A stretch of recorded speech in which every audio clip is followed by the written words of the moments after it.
South Carolina governor has named Senator Lindsey Graham's replacement. Governor Henry McMaster appointed Graham's sister, Darlene Graham Nordone, to finish his term. This afternoon, she spoke at a news conference after the announcement. It is such a privilege to get to finish some of his important work, and I promise to work hard over the next several months to support the president and carry forward the efforts of my brother on behalf of the citizens of South Carolina and the United States. McMaster chose Darlene Graham Nordone, with President Donald Trump supporting the governor's decision. Because Senator Graham was up for re-election this year, a primary election will be held next month to replace him on the November ballot. And tributes to Senator Graham continue to pour in from across the country. And right here in our state, earlier today, Governor Josh Stein ordered all U.S. and North Carolina state flags to be flown at half-staff. They will remain that way until sunset on Saturday evening. Our coverage of Senator Graham's passing continues on our website, WXII12.com. There you can learn more about the process to fill his seat on a more permanent basis and also what is happening in the next few weeks.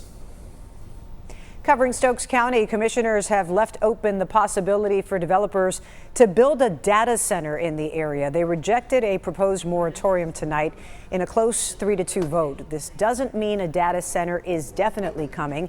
It simply means that commissioners will listen to developers' plans. Our Bethany Cates was at tonight's packed meeting in Danbury, and we will check in with her in our next half hour.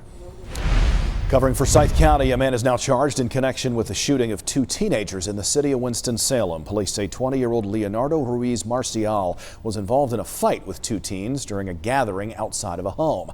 Officers tell us this happened Friday night on Cragmore Road. The WSPD says Ruiz Marcial fired a gun and hit the teens multiple times. Both teenagers are recovering. Officers are still working to determine the relationship between the suspect and the victims. In Wilson County, a woman is in critical condition after she was shot outside the Wilson County Courthouse. Authorities believe 19-year-old Latoya Lucas was shot in retaliation for a shooting in June that killed a 16-year-old. Lucas is charged as an accessory after the fact in that case. Police say surveillance video today shows 21-year-old Abdul Mustafa waiting on a bench outside the courthouse before approaching her. One witness reported hearing as many as 8 gunshots. After fleeing the scene, Mustafa allegedly exchanged gunfire with a deputy and a police officer who both suffered minor injuries.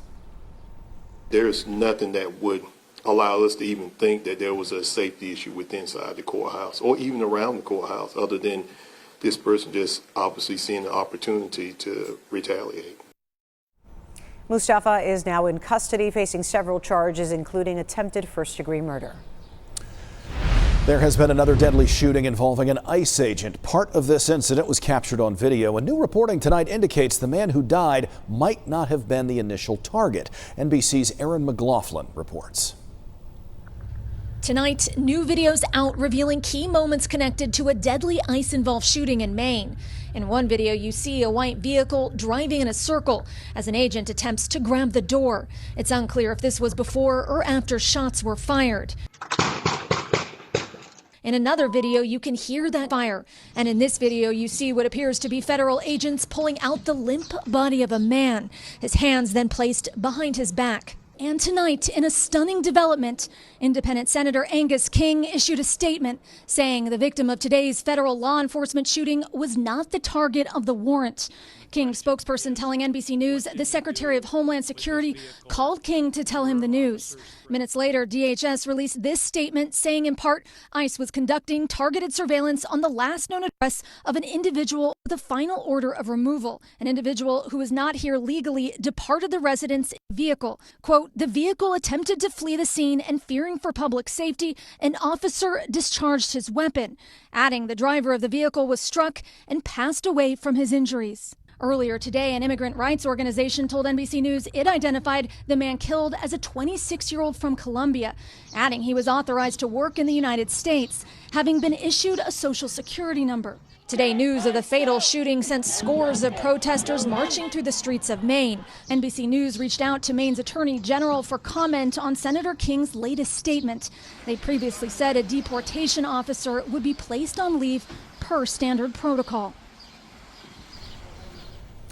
Aaron McLaughlin reporting. Now to the latest on the war in Iran. President Trump has announced he is reinstating the blockade on Iranian ships in the Strait of Hormuz. Today he posted on social media that the strait is open and the U.S. will be the guardian of this crucial waterway. The president repeated the U.S. will charge all other ships for passage at the rate of 20% of the value of the ship's cargo, which will be compensation for securing the strait. Experts say the ongoing war with Iran, and particularly the escalation over the last couple of weeks, is putting upward pressure on oil prices again. Tehran says the strait is effectively closed. The U.S. insists oil tankers can still move through it. Brent crude was trading in excess of $80 a barrel today. Coming up a little bit later here on WXII 12 News at 10, we'll talk about gas prices and share what one expert is predicting for the medium future. Back here at home right now, we have a drinking water alert for people who are living in one specific neighborhood in Kernersville.